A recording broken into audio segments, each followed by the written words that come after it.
Welcome everyone. Come on in, find your seat or virtual space wherever you are in the world today. We'll just give everyone a little bit of time to get settled.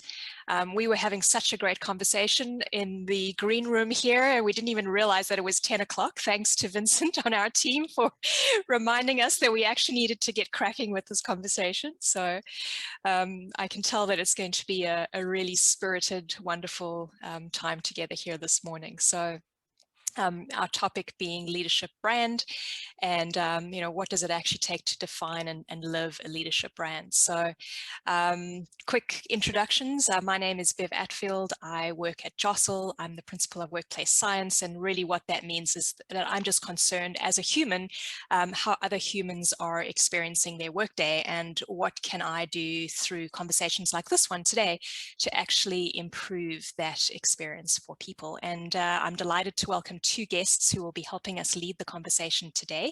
So maybe I'll just hand it over to both of our guests just to give a quick intro and maybe just tell us why you're passionate about leadership brands. So Ilana, why don't you go for it first? Sure. So hi, everyone. My name is Dr. Alana DeGrassa, and I'm really happy to be here because when I think of leadership brand, to me, it really spans everything from the core values of an organization or institution to what the individual is thinking about in regards to the user experience and what they want that user to experience. So I'm happy to be here. Thanks for having me, Bev. Thanks. Over to you, Dina. Yeah, thank you. And thank you likewise for giving me the opportunity to be part of this conversation. I really appreciate having this time.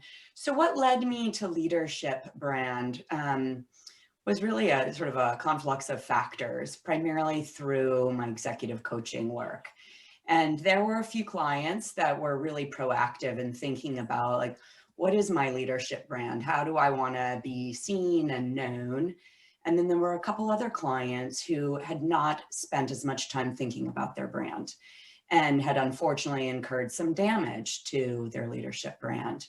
And in seeking resources really to help my clients, what I discovered is that there was an incredible lack of resources in this specific arena. And so this led me to do my own research on the topic, which we can get into that. But it was really client driven, and I just discovered a big gap that really interested me intellectually, and that I wanted to close both for the clients I was serving at that time as well as future clients.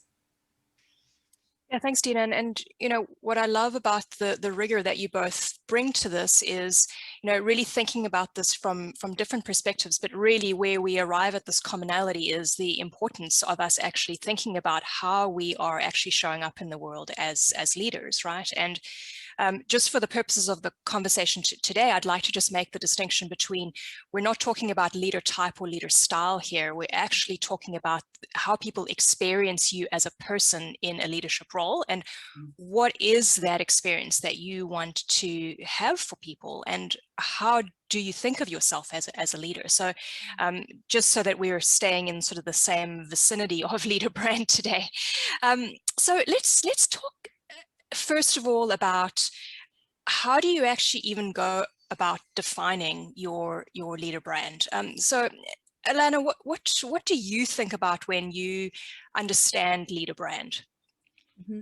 So when I think about, and can I reference myself, when I think about my own leadership brand as it pertains to my work with Turning on the Lights Global, I automatically think about the core values that I have. And part of that is always going to think of myself as a global citizen, as someone who is working to provide solutions to others, but at the same time, figuring out where I can build bridges. And so when I'm looking at my own leadership brand, I'm looking at it from a perspective of what types of messages am I putting out there? And also what types of initiatives am I really a part of? Because for me, when I think of the ecosystem of leadership and branding, I think of things like visually, what do my constituents need to see? How does that align with my core value and my core message? I also think about the different types of events, or like this one, or other things that I might align myself to as a leader, to basically put a stamp and say, these are the things, these are the values, these are the areas of interest that are really meaningful for me. And then I have to say, because authenticity is something that I am really concerned about with technology, making sure that whatever I'm putting there in those social mediums is also being translated in what I'm communicating in interviews and podcasts and so forth. So that's, to me, represents the ecosystem of leadership brand. And then lastly, like I said, just really finding ways to be so authentic, because there's so much tech overwhelm with everything that it's easy to get lost in all of this. So that, to me, is really important. Thanks, Alana. So Dina, over to you. Just talking a bit more about being authentic, is that part of your definition of leader brand as well? Yes, absolutely. When I'm thinking about leadership brand and really defining what is that brand that I aspire to, there are really three components. And one of them is sort of that who, meaning like your authentic self. And when I think about that within the context of brand, would break it down further. There's sort of your core strengths. What is energizing for you to use and lean into? 2, your values. What is it that you stand for? And 3, what do you see as being your professional purpose? Like, what is the difference or contribution that you want to make? And I think that authenticity is core, but I think there's more.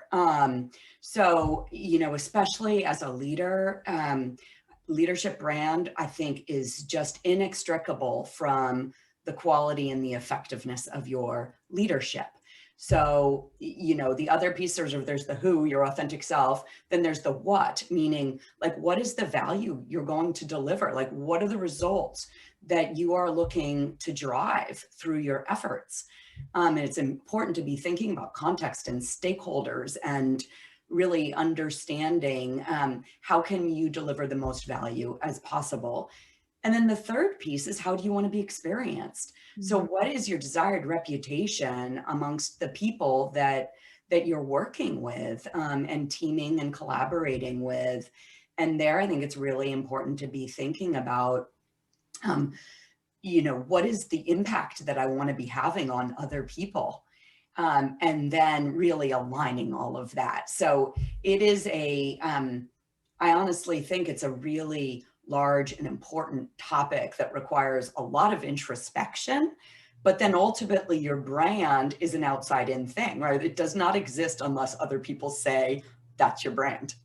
But the way that you arrive there is through a lot of individual and interpersonal work. Yeah, so related to that, the next question I have for both of you is, how do you protect the transparency between having an external facing leader brand, but then actually showing up quite differently inside of yourself? Like, so, we have some product brands where, there's the product or the face of the brand, but what happens in the background is in conflict with what the values are being put out into the external world. How do we prevent that from happening for individual brands or people brands? I think it's essential because without that authenticity, without that alignment, you will not be trusted. People can smell a sort of a fraud from a million miles away, and without trust in who you are and your leadership, it's a foundation that will crumble. That's my perspective on it. Yeah, when I think about it at least from a digital storytelling perspective, and even when I'm talking to my graduate students, one of the things I always try to remind them is that, now, because when people think of brand, obviously you have to think about social media. And one of the reasons why social media was actually, created in terms of, because in the beginning, a lot of the generations had a problem about how they wanted to use these mediums. And so that old adage of like, this is how your brand must show up, like what you're talking about, Bev, which is like, you know, it needs to be polished. It needs to look, you know, you need to show these perfected images of your brand. Well, social media was designed so that you would actually see a behind the scene or behind the stage view of certain elements. So sometimes when I'm talking to audiences and they feel like, oh, well, what if I show like a behind the scene, you know, not that you're showing, you know, obviously any confidential ideation, but you might decide to show something that you're working on, or a glimpse of something, so that you can bring people into the whole robust experience. And they're more likely to really appreciate that product or service when they have a little touch of something behind the scene. However, even in that, there has to be parameters and boundaries put in place so that, you know, we never cross over, you know, any boundaries in terms of what you're talking about. That privacy, obviously you need that, but then you do need to have a little element of something that you're sharing behind the curtain that you wouldn't normally do in the traditional realm of communication, if that makes sense. Yeah, absolutely. And I guess Or is that your question? No, it's an extension of that. So continuing on with thinking about this idea of authenticity, what I'm curious about is what happens if you believe authentically in your brand, which isn't necessarily considered desirable to the rest of the world. So let's say you're a really arrogant person and you are authentically arrogant. Is that in and of itself a problem for leaders? Like, do we all need to be showing up as positive leaders? Like, I'm just trying to understand, like, if you That's really... Yeah. I'll just answer one quick question because it's a great question. And it's because when we were teaching these graduate students the same thing, they were like, well, would you realistically post the negative aspects of who you are?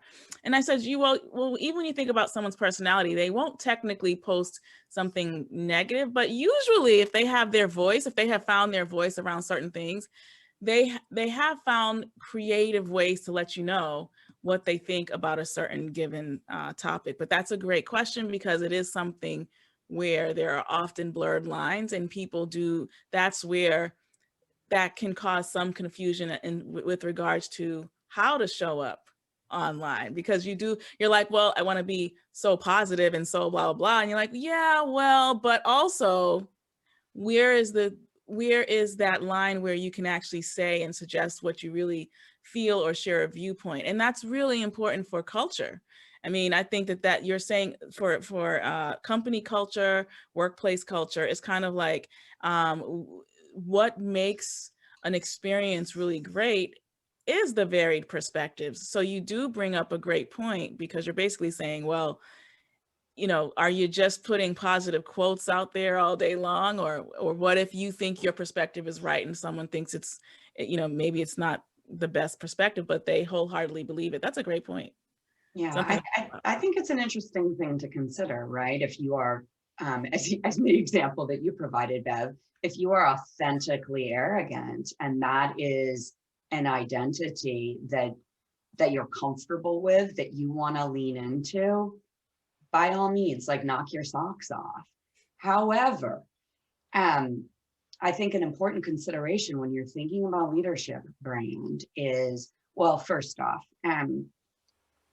you know, not all leadership brands have the same resonance in all different contexts.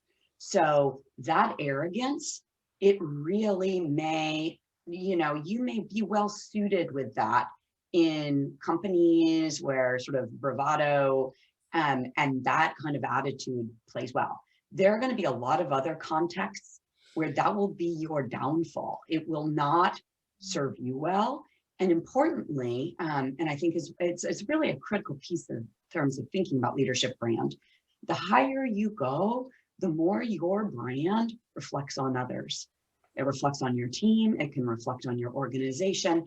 And so I would say, gosh, if you want to be an authentically arrogant leader, you need to pick the right place to do that. Otherwise, you'll be doing yourself a disservice, and of equal importance, you'll be doing a disservice to the people around you. Yeah, and I would say, you know, when I do a webinar or something around speaking, one of the #1 things we talk about is ethos, which is this idea that inherently speakers or leaders who have some kind of public platform, we make the assumption that not only are they credible in what they're doing, right, but they also have an understanding that when they're speaking or leading, they have a general goodwill nature or attitude towards the people that they're speaking to. So that to me is also translates, whether it's online or a message in a newsletter or a blog or a vlog, it's kind of like you hope that even if the person's arrogant or even if they have a different viewpoint that might be different, even in the expression of that, hopefully they're still doing it respectfully, because that's what, we all have different perspectives and backgrounds. So we hope that people can still find a way to do that. And there's so much that can be said because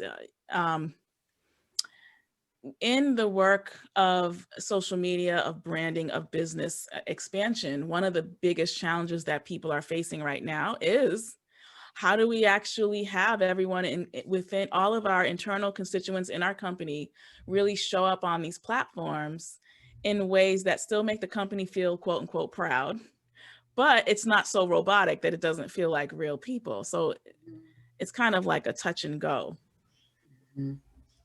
Yeah, it's definitely challenging because no one, lives in a vacuum either, right? And we all, as much as we would like to be authentic, we also do operate within the confines or context of society or our organization or some other community that we're part of, right? So it's not just as we're thinking about defining how we want to be experienced, we have to be thinking about other factors as well. It can't just be the selfish act of thinking about, well, how do I want to show up and how do I want to be experienced, right? Is if I'm hearing correctly from what both of you are saying. So what are some of the other things that influence us as we define ourselves as leaders, would you say? Well, I think that, to me, you can't really talk about leadership without talking about personal development. And the beauty about having varying viewpoints is I've seen people really be strong about something and really feel like, no, this is how I feel about, I'm really strong about this, and completely 3 years later, completely shift how they saw a particular thing. So my hope is that in leadership, we're always open to learning. We're always willing to be a student at times, so we can, digest new things. And not that we need to be shifted from what we think, but maybe we at least get a chance to have another viewpoint, or we get to listen more, because the more we listen, the more as leaders we are able to adapt, and we're able to kind of say, okay, this is my way of thinking, but what does it take for me to be quiet in these 5 minutes to let this other person actually share this particular idea? And I can share that there was a time when I was doing these workshops, and I pretended that I was this completely different person that no one liked. And my whole goal was to really get the leaders charged up to really show me where their weak areas were. And so not to make them feel bad, but to kind of lift out, like, this is what we need to work on. Well, we do this activity. And then out of nowhere, this woman says, okay, I admit it. I don't like when this particular thing happens, and she just turned red. And I looked at her and I said, that's okay, because now we've unlayered something. And you could tell that the whole room was learning. She wasn't just the only person being put on a hot spot because she thought differently. A lot of people had those same assumptions. So I think as leaders, at least one of our things is to not just keep everything comfortable and we all are like holding hands and singing Kumbaya, but hopefully we're just like lifting layers, and so that we can kind of as a collective figure out how do we work together with all of these different varied viewpoints. So so basically my job and my role is not to make people feel comfortable, but actually it's kind of like, let's just poke at this and poke at that and see where this goes, and really open a further dialogue. Because my last point is, when we open up other layers of dialogue that we didn't even realize existed, now we're all being able to be elevated to another level of our own leadership. Mm-hmm. Yeah, no, I fundamentally agree that leadership development and personal development are really one and the same, because as a leader, you are the tool of effectiveness, right? And so developing yourself and actively carving out the time to do that, I actually think is crucial to strong, effective, positive leadership over the long run. And having that sort of mindset to always learn, to always be open, and that there is no end, right? Like you never on, just as we as humans will develop until, gosh, the day that we're no longer, same with the leadership journey, right? It's not about checking boxes. It is rather sort of an arc and a journey, and without a finish line, which for me is incredibly inspiring. But you know, we're just never done. What I love about that is just this whole idea that it's not a one and done, right? You don't sit in your office one day and decide, okay, this is who I am as a leader, and then the work is done, right? It is a constant process of learning and adapting and taking the feedback, refining, thinking again, and really that requires courage and vulnerability, right? For us to be admitting that there are areas that we constantly need to be open to working on, right? So in this process of leader brand definition, it's the work is never done, I think, is what I'm hearing from your point of view, Dina. Yes, that's absolutely my point of view. And so is then the work on your leadership brand, right? It is just as you as a human are ideally always evolving a little bit, so is your leadership brand. And not the piece that's sort of like so core to your who you are and what you stand for necessarily. But when you're thinking about the other pieces that I consider part of a robust definition, like what am I delivering? Like how can I be most valuable here? And how do I want to be experienced? Like these things will shift and evolve over time. And it's not about being inauthentic, but it's about being responsive to changing roles, changing context, changing stakeholders, and just evolution of businesses. So That's a great point. Yeah, because I feel like it's so easy to, as a leader, to be locked into your function and into, you know, what you do every day to show up. But it also is really important to, like Dina said, think about how you may be perceived in another way. And, you know, like I gave an interview yesterday and to a bunch of students, and I'm thinking they're just going to ask me about the function of what I'm doing. And then one of them was like, well, as a woman of color. And I was like, oh, okay. As a woman of color, what do you think about blah, blah? And I was like, oh yeah, I am a woman of color. But it was like, I wasn't thinking about it because I was so focused on like the mess, what I was talking about. But it is also true that it's interesting when someone else can look at what your process or your function or what you represent or what you can represent to them and ask you a question about that. And you're like, oh yeah, that is true. You are seeing me in that light as well. So to be open to realize how we're being perceived is really something interesting. Like I can easily see, you know, maybe someone who's in college can say, oh, look at Dina, she's speaking and this is a woman leader and this is who she is. And she's just like, I'm just talking to you about, you know, blah, blah, blah. But to someone else, to a younger person or someone in a different industry, they're looking at her from a completely different angle. And it's like, yeah, that's still her. And it still relates to her function, but maybe that person is looking at you from a whole different angle that you weren't even thinking about, which is really important to consider because we often don't think about beyond our function as leaders until we retrospectively take a couple of steps back. yeah, and I'd even further build on that, Alana, that there's this oftentimes this intent impact gap, right, where we're intending one thing through what we say and what we do, but the impact on other people is very, very different. And ultimately, others don't measure us by our intentions, right? They measure us by the impact we've had on them. And so there's just, I feel like there's the possibility in leadership and communication in general for so many different gaps to exist that can lead to unnecessary misunderstanding, strife, disturbed relationships and so forth. So I think it's always incumbent on really each human, but especially leaders, to be looking for where are those gaps, and really, taking it upon themselves to actively work to close those. I love that. And, I always tell people when like they'll say, well, what are some of my processes of leadership? And I go, I always ask myself the same question every morning, which is what are my actions, intentions, and my outcomes? Because if my actions don't align with my intentions, then how do what am I really measuring? So I do think as leaders, we should very much be cognizant and conscious of what we are actually doing on a day-to-day, What's so powerful about that, I think, is that reflective cycle that you're talking about.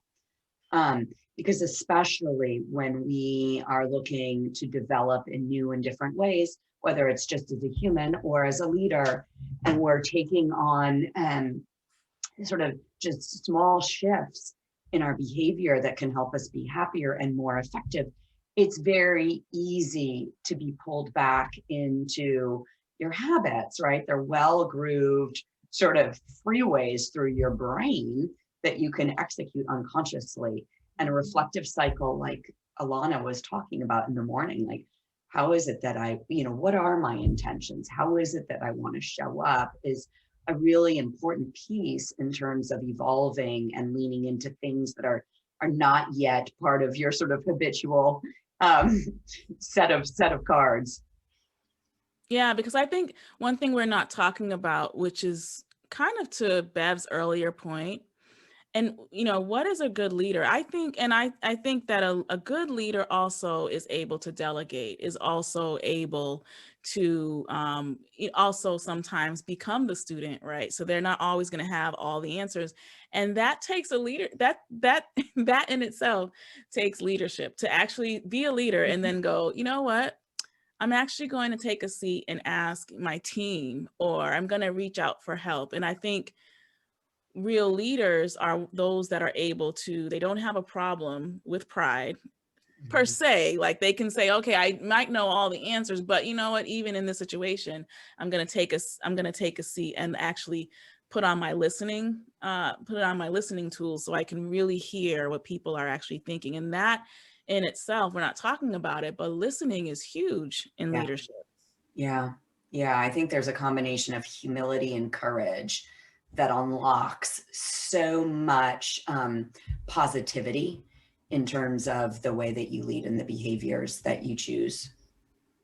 Yeah, because if you can easily see it in workplace cultures, if people do not feel heard, that has a direct impact on how they work and how they see what they're doing on a day-to-day. So a great leader is someone who can not only kind of keep the momentum going in their workplace culture, but also listen to what's being said and listen to what's not being said. So there's a lot that can be understood in silence. So as you've both been talking, I've just been thinking about the duality of this notion of leader brand, right? It requires us to have an inward understanding of who we are, but it also requires this wide view of the context in which we operate, right? And we should constantly be surveying that landscape for information, suggestions, other people's behaviors and their own words to help us inform who we are as leaders and to help that to take us forward. So that helps us nicely segue into the second half of our conversation around the clarifying, the ongoing understanding and adapting and living of our leader brand. And we know that, a lot of times when you say something in theory, it's easier than actually putting it into practice, right? So let's step into some of the things that we could all be thinking around about what are some mechanisms or devices that we can use to actually help us keep track of where we are in terms of our definition and knowing what we have to work on next. So Alana, when we were doing our briefing for this call, you had suggested that there was a way to actually adapt a traditional SWOT analysis into a bit of an internal framework. So would you like to walk us through what that might look like? Sure. So one of the things I always suggest is that people do an internal SWOT analysis, looking at your strengths, your weaknesses, opportunities, and threats. But I'm going to also provide a little more detail to that. So when we think about someone like Albert Einstein, people, and you look at how, who this amazing genius was, he could be found spending at least 8 hours just thinking about a problem or something that he was trying to figure out. And so what I've noticed is that if you give someone a chance to really take 8 hours, so that could be over a course of 2 weekends or maybe in one day, but you give them really 8 hours to look at their strengths, their weaknesses, opportunities, and their threats, it's amazing what they find when they are able to clear out every distraction and really just sit in a room and actually ask themselves, what are the things I'm really amazing at? And then what are the things I'm really struggling with? Could be procrastination, it could be tech stuff, whatever it might be.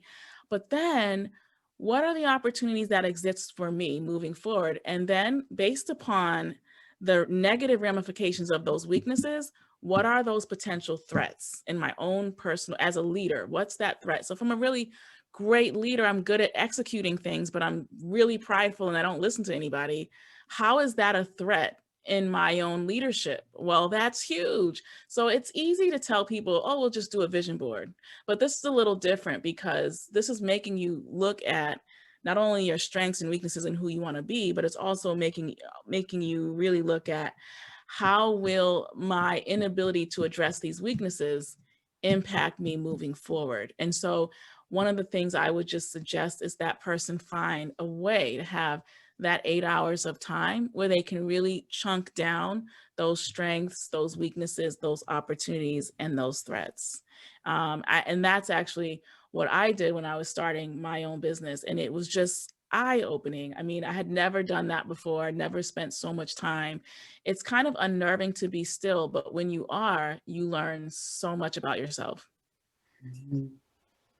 How about you, Dina? Is there anything that you have recommended in the past or are currently using with folks that you are coaching around reflecting on where they are with their leader brand? Yeah, I mean, and it really goes back to sort of the duality that you were describing. I think of self-awareness in that same way. There's internal self-awareness, and doing something like Alana was just describing is huge for creating greater self-awareness. But the other piece, especially for leaders whose success is like intimately tied to their effectiveness with others around them, another core piece of self-awareness is your impact on others. And the only way really to gather that kind of information and gain that self-awareness is through feedback. And, and the feedback can be gathered in a variety of different ways. And I think it's very important for the leader themselves to be very involved with determining who they want feedback from and on what they want feedback. But I think you need to tie both the internal self-awareness with this external self-awareness to consider yourself truly aware. I think you may be muted. You'd think I would have that pinned by now. So when we think about feedback, so let's imagine a scenario where you're a team member and you have a leader who believes they are a certain type of leader, but actually how they come across is completely different to that. So how do you as a team member give feedback to a leader about them not showing up in an authentic way or different to how they are perceiving themselves? Yeah, that's a really difficult situation, right? Because even in the most egalitarian of organizations, there is a perceived status differential, right? If this leader is the person who's deciding whether you've got a job a month from now or what your stock grant will be and so forth, it is a very, very tricky situation for someone to be providing their boss with direct, candid feedback like that. I believe that as a leader, it is your job to be seeking feedback, not for hoping and waiting that, waiting and hoping that someone will, deliver this to you. And there's a variety of ways that leaders can kind of create that more open door. One is by calling themselves out first. Like, hey, I know that, I know that I get really snappy when I don't have a lot of time. I'd love to know from you when you've been observing that and ideas for ways you think I could get even better. So you have to create that door, that invitation as a leader. Otherwise, I think that the ask is over-facing. And there's a variety of other techniques that leaders can use to seek that feedback. But I believe it's actually incumbent on the leader as opposed to the person below them. That takes an incredible amount of courage. Yeah, I agree. I actually just think, well, in order for, basically, there has to be a certain level of environmentally safety that exists, right? And so it's kind of like, I don't mean, when I say environment, I mean the workplace environment. And so there has to be that culture there. And so one of the ways is obviously there has to be something that's created where people can submit their feedback. And we know that there are a lot of different personality psychological studies and surveys that employees can complete. But another way that we can also show where we stand on maybe something that's going on at the job is to also show up as a leader. Even if you're a team member and you don't have the leadership role, it doesn't mean you can't be a leader by offering a solution in a blog post. Like, you know what, I just happen to have this idea to talk about this particular thing. Because the other piece to communication is that if we're really perturbed about something or how we think something should be done, we have two ways to go about it. We either can, put in a demand like this needs to change, or we make that demand more so a learning opportunity. So we can look at that issue, whatever that issue might be, and kind of say, I was wondering if I'm able to contribute in this way. Can I maybe submit an idea for a blog? So you don't have to directly at times just say, I'm going to go and tell, so-and-so what I think. Instead, they may actually be able to be more open, because if they receive something from a team member and they take offense to it, they're less likely to listen. However, if you present it as though you're going to offer some kind of solution to an issue that's in the team, and you're going to provide a blog or whatever you're going to do, or a suggestion, then that person's going to be more willing to actually listen to you, because they won't take it so direct, like, oh, this person's talking to me. So that's one of the things I would suggest, especially if that culture and that environment hasn't been made yet to be safe. So that's really important, because we also have to acknowledge that, unfortunately, even though in some workplace cultures, when we tell people, oh, be brutally honest or authentic about what you're feeling, that doesn't always turn out to be good. And the person ends up having a scarlet letter for having a chip on their shoulder sometimes for speaking their truth. So we have to find different avenues, especially if that person doesn't feel like they have an ally or support. Mm-hmm. Mm-hmm. Yeah, there's this concept of radical candor that has been raised in recent years. And I think in concept, that's a really great idea, but the environment has to support that degree of openness, right? And that you have to be cultivating a very special kind of atmosphere for people to be brutally honest with one another and open, not only in terms of giving feedback, but in terms of bringing ideas to the forefront, in terms of helping others work together productively, right? So what else do we think there needs to be in organizations that actually support the cultivation of authentic leader brands? Like, we talked about environmental or psychological safety, but what else is there that organizations should be thinking about? I think psychological safety is actually truly the underpinning. Certainly Google's Project Aristotle would suggest that, because without that feeling of safety, right, that candor can't exist. But in an organization or a team that truly celebrates and encourages psychological safety, it is expected you know, to not be candid is to actually let other people down by not sharing your mind. That's a real flip on most settings, which is like, should I or shouldn't I say this? Right? It's an expectation. Yeah, and I also think, you know, I used to share this article, and it was talking about becoming digital citizens, right? And so it was like, it used to be the workplace. If we look at the history of the workplace, you know, you could log in at 9, you know, and leave at 5, and that was your day, and you'd live your regular life. No, you know, you'd leave your traditional job, and no one cared what you did after.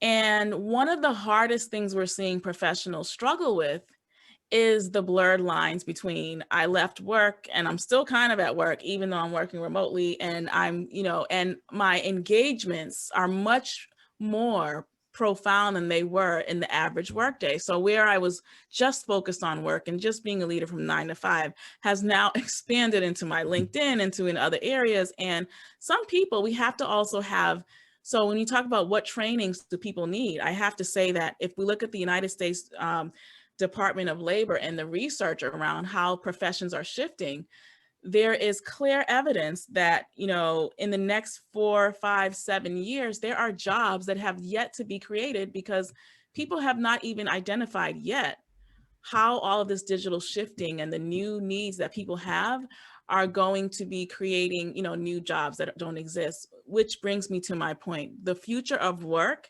completely is going to have spaces available for people, for areas of, you know, empathy in the workplace, the digital connections between how we communicated in the past and how we communicate right now, plus what we're going to be doing. And I just see or foresee that there's going to be a continual need for training across fronts around both leadership and empathy, as well as the digital reality that we all live in. And I think that after coaching so many executives, I think that some people are just resistant to it. Yeah, I know I'm a leader, but do I have to be a leader after 5? What does that mean? So these are some of the things that I think that just can immediately stand out. And we remember our world, we're now intersecting on so many levels that it's just kind of like we are going to continuously be adapting and adjusting and growing. But this whole digital piece is causing us to have to go through another layer of learning that I think that some people, there's still some resistance to that. We're adapting, but I think there's still some resistance to it. Yeah, no, and I think actually as sort of technology and sort of all the digitization continues, it is the qualities that are profoundly human that are the most important in leadership. Very true. Yeah, and I would say that we're being propelled into an era where the human-centeredness of work is becoming more important than the production or the transactional way of working with one another, which was from the manufacturing era, right? I'm going to ask Faye. She's got her hand up if she wanted to jump in with a question or a comment. Yeah, I wanted to ask a question to Dr. Alana. You mentioned social media being a large part of leadership brand. There's so much advice out there to build your personal brand and use social media. And a lot of leaders are also using them to be, you know, controversial, spark conversations. So I wanted to ask you, how do you balance your leadership brand to increase your resonance and attention, but also still show up authentically? Yeah, so I always have what I call a triad approach to everything that I do, because I'm very much cognizant of the fact that everything we experience online is part of a bigger story. And I always tell people to think about Dorothy going down the yellow brick road. So in a business standpoint, it's kind of like that person or those individuals or institutions are going to my website, right? So they're going down my yellow brick road, but I know they want to know a more personal side of me. So that might mean they may head over to Instagram. And when they go to Instagram, it's important for my color schema in terms of the visuals, because people don't often think about the user experience, but and color, right? So I know images of purple and green, they extend to royalty, trust, and leadership. So I'm always cognizant of every single thing I post has to have a reason. And I never just randomly post. It looks like I'm randomly posting, but it's all part of a story that I'm really sharing. And so the way I kind of balance still being very objective in the business, but also showing a personal side to me is this piece around having a 3 triad approach, which means I'm going to give you business, I'm going to give you business, and then I'm going to tell you something personal. And I do believe if you have those touch points, people start to go, oh, this is a real person. I might even share a TikTok video. Who knew, right? And I'm dancing to I'm Coming Out by Diana Ross, but I'm tapping to all those women who are trying to start new businesses. So they love that song. And that's like oh, I love that song. And oh my goodness, is she dancing? Yeah, she is. I like that. And then they come over and they follow. So to me, I have to always ask myself, am I having fun? And is there a balance between business and fun? And so I'm always asking myself that every single time. Great question. Awesome. Thank you. Is there anyone else who'd like to jump in with a question or a comment, either about a personal experience or maybe a question for either Dina or Alana at this point? I found that the SWOT analysis was really interesting, as leadership brand is really quite ambiguous and nebulous, and that exercise for individuals to audit or check in on their brand is really interesting. Mm-hmm. Yeah, I think it's interesting to always sort of have one eye on things that have traditionally been used for one purpose and seeing how we can adapt them into, our personal framework. Even just thinking about some of the, the personality assessments or, some of the, like even the Myers-Briggs, like if you think about that in terms of how can you actually turn that into something that can help you expand your thinking about how you show up as a leader, not just how you are wired per se, right? So I'm sure that there are lots of other examples of models that were used in one way that we can think about differently, and we should, right? Like that's all part of having a growth mindset, I think. Absolutely.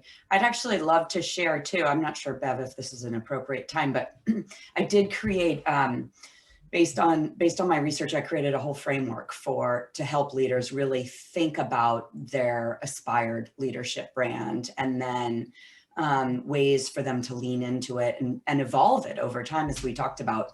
So I can share that through the chat for please, yeah. Anybody's that's interested. If you just click that, you can download a workbook that will hopefully help you on your path.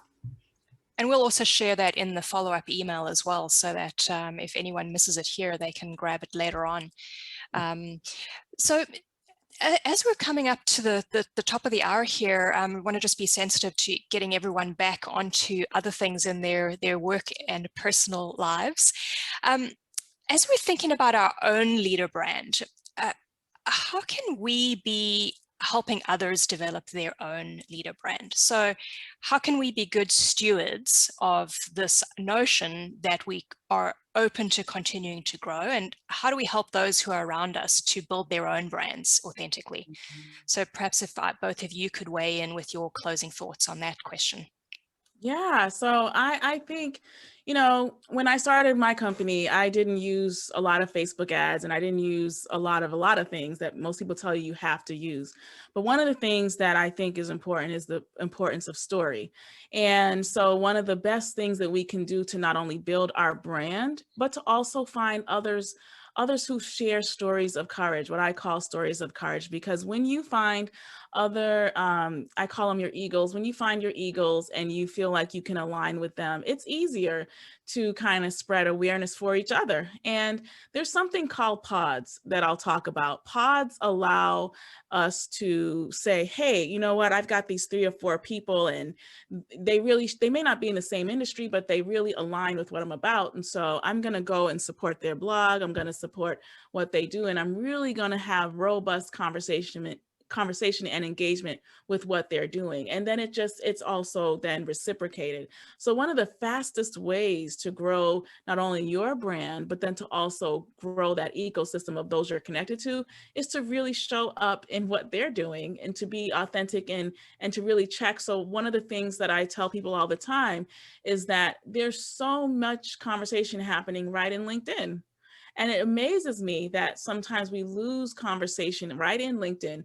So one of the number one things you can do is, if you see a really great article like what Jostle does, what Bev is doing, and there's something that really stands out, you want to go beyond just clicking like. You actually want to, put in your feedback and then share it. And this is really important because I think that sometimes people get lost in like, I need 10 people to like this or 30 people to like this post, when really it's about the quality of the engagement. So if in fact you want to grow your brand, ask yourself, which other brands am I also helping to elevate so that it is reciprocated back and forth? And so that would be my answer. Mm-hmm. Yeah. And I guess where I come into this is feeling that, my gosh, social media is of course relevant in this day and age, but my broader concern is sort of in the day-to-day interactions that you have with other people, sort of at work, and in the other communities where you are, where you're active as a person. And I think of leadership really as of being of service to others. And so I believe the way you developed your own leadership brand is through introspection and personal development and feedback and behavior change. And the way that you can most help others is by encouraging their growth, which might involve, and I don't like the term brutally honest, because I think you can be honest without being brutal. Again, when you're in service of somebody, right, and you're mirroring honesty with kindness. But I think there's room always. Leadership is about helping others grow and shine, and so I think it is a way that that you can further contribute to the people that you care about. I love that. And one of the things I did in January, to be transparent, in January, I decided I was literally going to have a campaign of just having phone conversations with people, because I realized they stopped having conversations on the phone. And I remember reaching out to a couple of people, and one lady was so shocked. She was like, "You mean you just want to call me to just say hi?" And I was like, "Yeah, I just want to call you to say hello." And I think not forgetting, there are still traditional forms of communication that are still very useful. And sometimes just hearing someone's voice, or causing them to do something that will make them smile, as light as that seems, those are the things that make people remember you. Mm-hmm. Mm-hmm. Yeah. And I think that brings us back to this notion of just being humans with other humans, right?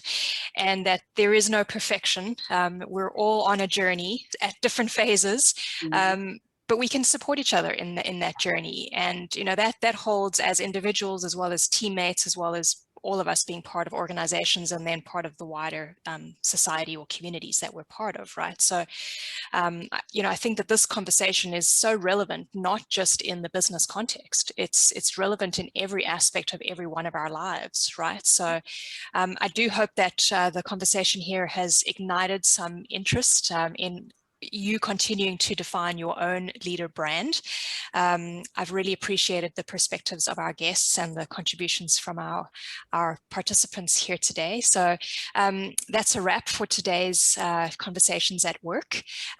Today we've had Dr. Elena de Grassa, who is the president of Turning on the Lights Global Institute. She has a wonderful presence on social media, a lot of great content, really vibrant messages around how to build yourself up and how to authentically live as a leader. So please do check out Alana's work. And Dina Smith, who is the executive coach and owner of Cognitus Coaching and Consulting, here with us today as well. And I came into contact with Dina, first of all, through an article that she wrote in Forbes that really inspired my own thoughts around leader brand. So please do connect with Dina, available in multiple places, but LinkedIn, probably the obvious one, like Alana. And please carry on the conversation. It's really been wonderful to be here with everyone today. and join us again towards the end of July for our last Conversations at Work for this season. It's going to be on July 29th, and our topic is leading with heart. So actually a nice segue from this conversation into what it actually means to be a heart-centered leader. So thanks for being here, and enjoy the rest of your day. Yeah, thank you, for Bradley. having Thank us. you all. Bye-bye. Thank you. Bye.